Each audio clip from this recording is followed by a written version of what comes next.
Jadi hari ini kita bakalan ke Museum Kebangkitan Nasional. Ini kita udah dekat di museumnya. Nah, kalian tahu nggak sih Hari Kebangkitan Nasional itu momen terbentuknya organisasi Budi Utomo yang didirikan oleh Sutomo bersama para pelajar Stovia pada 20 Mei 1908. Di sini kita udah sampai ya. Nah, di sini bisa lihat jejak sejarah pelajar Stovia dan sejarah Hari Kebangkitan. Ini adalah ruang pengobatan. Ruangan ini digunakan sebagai tempat praktik atau pendidikan medis.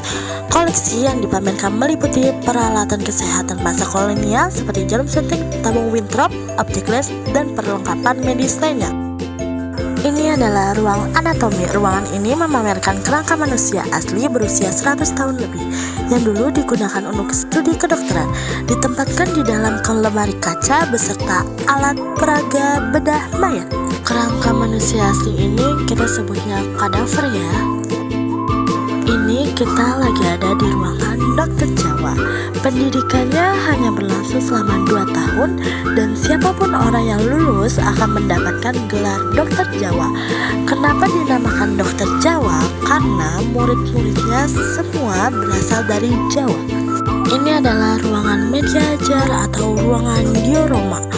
Menyajikan diorama atau pertemuan Wahidin Sutomo dan Suraji serta momen berdirinya Budi Utomo pada 20 Mei 1908. Terdapat pula diorama yang menggambarkan kehidupan sehari-hari pelajar Stovia. Kita masuk ke ruang asrama Stovia, tempat di mana para pelajar Stovia itu beristirahat. Asrama pelajar Stovia lengkap dengan lemari, kasur, dan koper siswanya loh. Pelajar Stovia harus tinggal dalam asrama yang memiliki peraturan sangat ketat. Semua penghuni dituntut untuk hidup disiplin dan bertanggung jawab. Setelah ini kita ke ruangan teater, ruangan yang dimana umumnya digunakan untuk pemutaran film sejarah dan untuk mendukung kegiatan edukatif komunitas untuk meningkatkan pemahaman tentang masa pergerakan nasional. Selamat menonton! Penerimaan anak perempuan pada program pelatihan kedokteran. Sedangkan Charlotte Jacobs merupakan adik perempuan Aleta dan seorang apoteker di Batavia, menjadi salah satu orang yang mendirikan dana studi atau SOFIA yang berfokus pada pemberian bantuan dana studi untuk pendidikan dokter Hindia wanita. Atas kontribusi Jacobs bersaudara, akhirnya Mary Thomas menjadi wanita pertama yang diterima di Stovia pada tahun 1912. Pada tanggal 26 April 1922, Stovia mengumumkan bahwa Mary Thomas telah lulus dengan prestasi yang memuaskan, sehingga berhak menyandang gelar Indische Arts atau Dokter Hindia Belanda. Setelah meraih gelarnya, Mary Thomas memulai praktik medisnya di Centrale Burgerlijk Ziekenrichting, rumah sakit utama di Batavia, yang kini dikenal sebagai Rumah Sakit Dr. Cipto Mangunkusumo. Perjalanan karir Mary Thomas membawanya pergi ke berbagai daerah, termasuk Medan, Manado, dan Cirebon. Setelah beberapa waktu, ia kembali ke Batavia. Pada tahun 1929, ia menikah dengan seorang dokter bernama Muhammad Jusuf yang merupakan teman satu kelasnya ketika menempuh pendidikan di Stovia.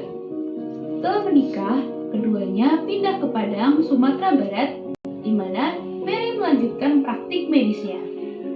Setelah kepindahannya, Mary mendirikan sekolah kebidanan pertama di Sumatera pada tahun 1950, yang mana merupakan sekolah kebidanan kedua di Indonesia. Mary Thomas dikenal sebagai dokter pertama yang menangani program alat kontrasepsi yang dipasang dalam rahim. Alat kontrasepsi tersebut bernama IUD, yang merupakan sebuah alat kontrasepsi berbahan plastik yang memiliki bentuk seperti huruf T dan dipasang di dalam rahim untuk mencegah kehamilan. Pada saat itu, Mary Thomas memperkenalkan IUD untuk menekan angka kelahiran di Indonesia. Hingga saat ini, IUD atau yang lebih dikenal dengan sebutan spiral masih menjadi salah satu pilihan jenis KB yang digunakan masyarakat Indonesia. Mary Thomas tidak hanya dikenal oleh masyarakat Indonesia, Eksistensi Mary Thomas meluas hingga negara Belanda. Bahkan, kelulusan Mary Thomas menarik perhatian publik di berbagai lapisan masyarakat. Prestasinya mencapai titik di mana kelulusannya bahkan diabadikan dalam surat kabar Belanda. Prestasi Mary Thomas menjadi inspirasi masyarakat, khususnya wanita yang ingin menjunjung pendidikan yang tinggi. Sebagai dokter, Mary Thomas dengan tulus bersedia merawat pasien yang tak mampu membayar layanan medis tanpa memandang latar belakang ekonomi. Mary berkomitmen untuk memberikan perawatan tanpa biaya tambahan. Tindakan belas kasihnya menciptakan iklim kesehatan yang inklusif dan adil. Mary Thomas membuktikan bahwa kesehatan adalah hak semua orang, bukan hak istimewa yang terbatas oleh kantong. Atas kisah inspiratifnya tersebut, judul Google mempersembahkan Mary Thomas sebagai tokoh inspiratif dengan latar belakang khusus pada bidang kebidanan.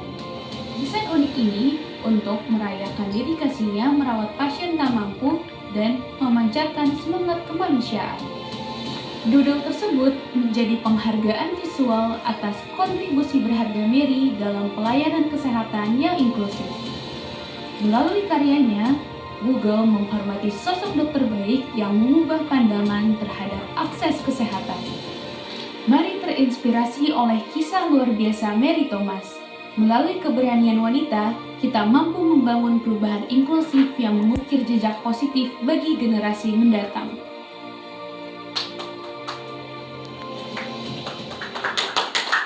Udah deh, gitu aja penjelasan aku tentang Museum Kebangkitan Nasional. Dadah!